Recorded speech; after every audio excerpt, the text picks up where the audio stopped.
or more to the point, the difference between surface nailing and secret nailing. Quite simply put, surface nailing is where you fix your board through the top.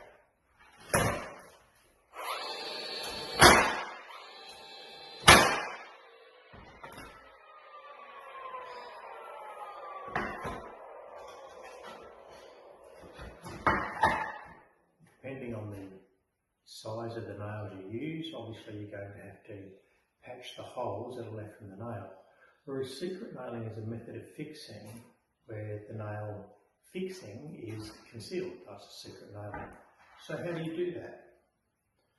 Again, you lay your board in, but this time your nail goes diagonal through the tongue here.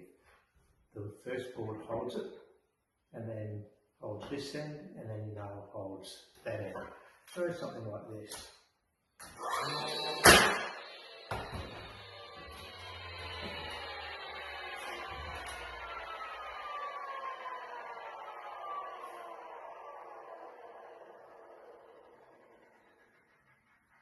So we see there that that's, as you could see me levering on it, it's quite strong.